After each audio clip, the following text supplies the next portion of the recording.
अकेला चना भार नहीं फोड़ सकता, पर अकेला बंदा पहाड़ तोड़ सकता है। एक बंदा अमेरिका से रूस गया पुरानी मिसाइल्स के खोखे खरीदने, ताकि उनसे कुछ ऐसा बना सके जो आज तक कोई नहीं बना पाया था। रॉकेट, जमीन से उड़ने वाला नहीं, उड़कर जमीन पर वापस उतरने वाला रॉकेट। ऐसा रॉकेट जो किसी ने सोचा भी नहीं होगा कि पॉसिबल होगा। अगर किसी ने सोचा होगा तो उसके पास में आइडिया नहीं होगा कि कैसे रॉकेट को जमीन पे वापस उतारना है, और अगर किसी के पास में आइडिया भी होगा तो उसने किया नहीं होगा। लेकिन ये बंदा जो रॉकेट की एबीसीडी भी नहीं जानता था, जिसने किसी भी कॉलेज में कोई रॉकेट इंजीनियरिंग की डिग्री नहीं ली थी, वो बंदा ऐसा रॉकेट बनाने चला था जो उस टाइम की रॉकेट बनाने वाली बड़ी बड़ी कंपनीज को भी नहीं पता होगा। जमीन पे वापस उतरने वाला रॉकेट। रॉकेट लॉन्च तो कई साल से होते आए थे।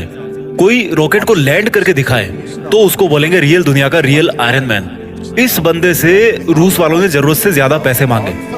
यहां तक कि कहा जाता है कि रूस में जो इस बंदे की मीटिंग हुई थी वहां की कमेटी के साथ में, उस मीटिंग में उस बंदे का बहुत मजाक उड़ाया गया। यहां तक कि उसके मुंह पे थूका भी गया, ये भी कहा जाता है।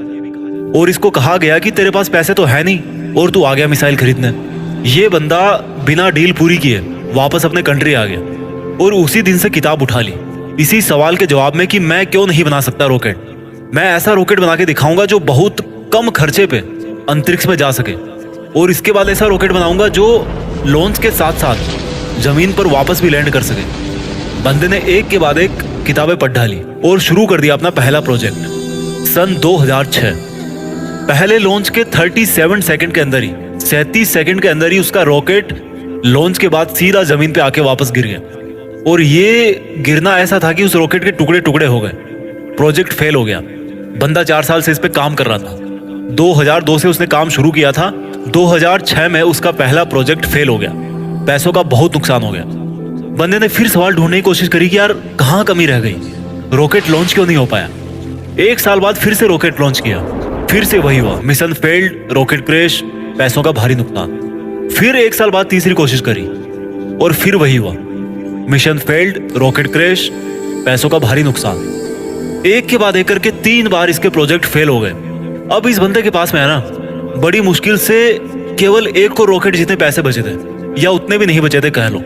जितने अच्छे अच्छे इंजीनियर थे ना इस बंदे के पास में, वो सब इसको छोड़ करके वापस चले गए। लेकिन इस बंदे में इतना जुनून था, इतना होमवर्क इसने कर रखा था कि इसने सोचा कि यार एक बार वो ट्राई करते हैं। लेकिन इसके पास में इतने पैसे नहीं थे कि ये अच्छे इंजीनियर्स को हायर कर सके, और ये घटिया इंजीनियर्स को रखना नहीं चाहता था। तो इसने डिसाइड किया कि जब मैंने इतनी पढ़ाई कर रखी है तो क्यों ना इस बार प्रोजेक्ट का चीफ इंजीनियर मैं ही बन जाऊं। वो बंदा खुद चीफ इंजीनियर था जिसने रॉकेट साइंस की कोई इंजीनियरिंग डिग्री नहीं ले रखी थी। बड़ी अजीब सी बात थी, बहुत रिस्की काम था ये। पैसों का पहले ही भारी नुकसान हो चुका था। लेकिन इस बंदे की हिम्मत का नुकसान कोई नहीं कर पाया। पूरी जान चौथी कोशिश में लगा दी, और उसके बाद में कुछ ऐसा हुआ ना जो आज तक कोई नहीं कर पाया। पूरी दुनिया ने एक नजारा देखा। दुनिया का सबसे कम बजट में उड़ने वाला रॉकेट सफलतापूर्वक लॉन्च हो चुका था। साइंस की दुनिया में ऐसी घटना पहली बार नहीं हुई थी, लेकिन इतने कम बजट के अंदर किसी रॉकेट को लॉन्च करना पहली बार हुआ था। ऐसा करके दिखाया उस बंदे ने जिसको किसी ने रॉकेट बनाना नहीं सिखाया।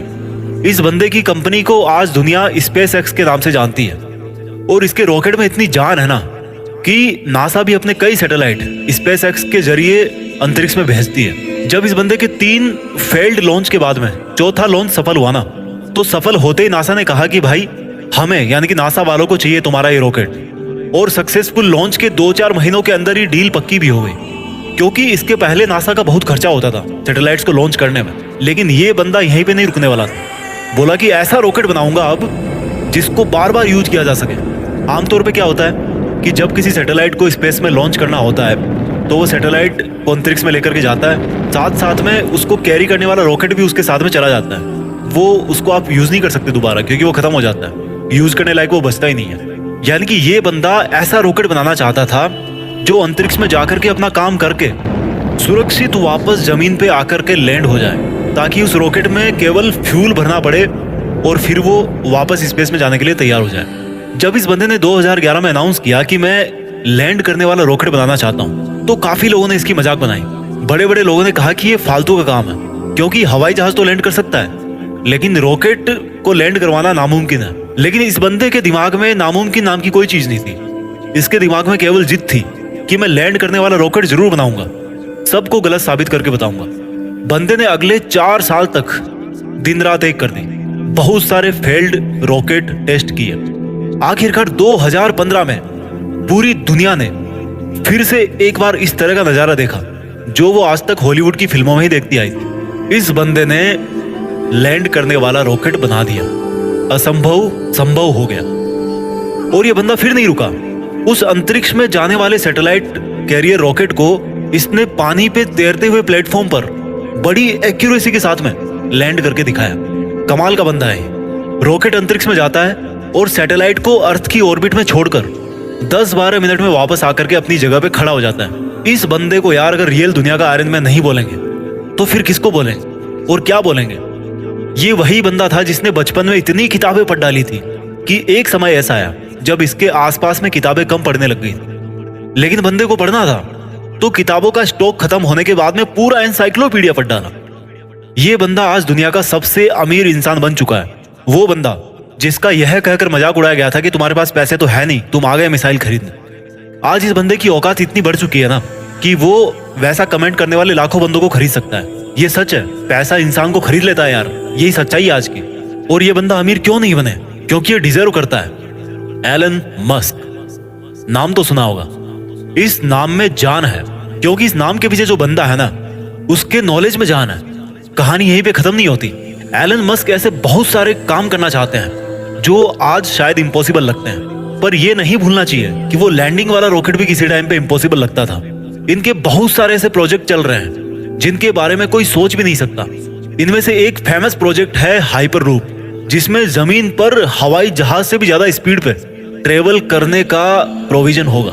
ऐसी टेक्नोलॉजी होगी। अब थोड़ी सी जरूरी बात करते हैं। भारत, हमारे कंट्री में दुनिया के सबसे ज्यादा जवान लड़के और लड़कियां हैं, इतने ज्यादा कि कई देशों की टोटल पॉपुलेशन भी इतनी नहीं है। हमारे कंट्री में भी ऐसे टैलेंट की कोई कमी नहीं है। जरूरत है तो सोच को विजन देने की, विजन के लिए आइडिया जनरेट करने की और आइडिया को एक्शन में बदलने की। एलन मस्क का प्लान है कि नियर फ्यूचर में हम धरती के अलावा भी कोई ऐसी जगह ढूंढना चाहते हैं, ऐसी जगह पे अपनी बस्ती बनाना चाहते हैं जहां पर इंसान सुरक्षित रह सके। क्योंकि हो सकता है भविष्य में कोई एस्टेरॉइड धरती से टकरा जाए और धरती से मानवता ठीक उसी तरह से खत्म हो जाए जिस तरह से कई साल पहले डायनासोर धरती से चले गए थे, गायब हो गए थे। और इसलिए इनके फ्यूचर के प्रोजेक्ट में एक प्रोजेक्ट ये भी है कि मंगल ग्रह पर इंसानों की बस्ती बनाई जाए। इनका बड़ा तगड़ा है यार इनका विजन, और ऐसा विजन आज हमारे यूथ में होना बहुत जरूरी है। अगर ये बंदा कर सकता है ना तो समझ सकते हो कि इंसान का दिमाग कितना पावरफुल है, इंसान की हिम्मत कितनी पावरफुल है, इंसान की कैपेबिलिटी क्या है और इंसान के लिए क्या इम्पॉसिबल है। एलन मस्क का मानना है कि फेल होने से नहीं डरना चाहिए, क्योंकि फेल होना भी एक ऑप्शन होता है, लेकिन काम ना करना कोई ऑप्शन नहीं होता। ये खुद मानते हैं कि ये एक हफ्ते में लगभग 120 घंटे काम करते हैं। अगर 7 से डिवाइड करोगे ना तो लगभग 17 घंटे के आसपास आएंगे एक दिन में निकल के। कई बंदे तो इतना सोते होंगे। इनका कहना है कि मैं वो काम नहीं करता जो जरूरी है, मैं वो काम करता हूं जो मुझे लगता है कि मुझे करना चाहिए। इनके फंडे बड़े सिंपल है यार। ये कहते हैं कि अच्छी स्कूल और अच्छी कॉलेज में जाने से बंदा एजुकेटेड नहीं हो जाता है, क्योंकि मैं कभी भी हार्वर्ड यूनिवर्सिटी में नहीं पढ़ा, लेकिन फिर भी वहां पर पढ़ चुके कई टैलेंटेड स्टूडेंट और इंजीनियर मेरे अंडर में काम करते हैं। ये कहते हैं कि एक्स्ट्रा ऑर्डिनरी बनने का हर ऑर्डिनरी इंसान के पास में ऑप्शन रहता है। इनका यह भी कहना है कि अगर आप फेल नहीं हो रहे हो तो इसका मतलब आप लाइफ में कुछ कर ही नहीं रहे हो। हर जवान लड़के और लड़की को आज ये बात समझनी पड़ेगी कि उनको आज की डेट में क्या करना चाहिए। क्या उनको वो करना चाहिए जो उनको लगता है कि जरूरी है, या उनको वो करना चाहिए जो उनको लगता है कि उनको करना चाहिए।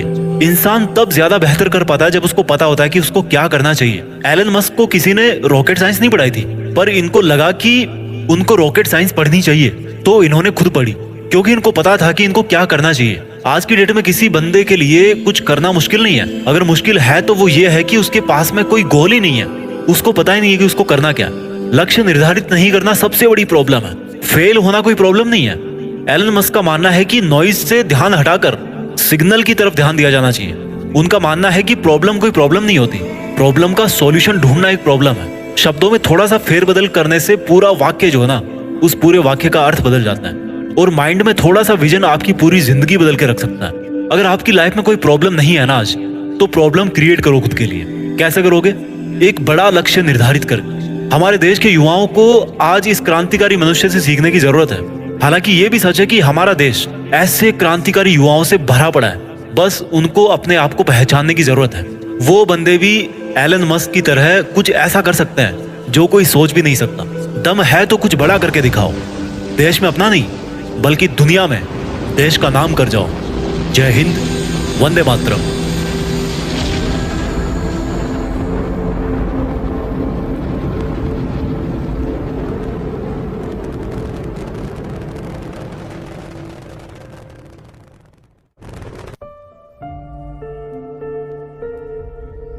जीत फिक्स।